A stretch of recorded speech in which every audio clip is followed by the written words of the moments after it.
where consciousness comes with the perception of fear and the flag of hegemony is held high, where knowledge may cost your life under the reign of sanctimony,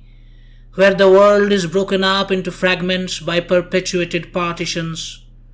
where words come out from the shallowness of sheer arrogance, where endless ignorance with all its emptiness engulfs the soul, where the clear stream of reason is buried under the plastic waste of populism, where the mind is led by animal instincts and the body by inadvertent impulses.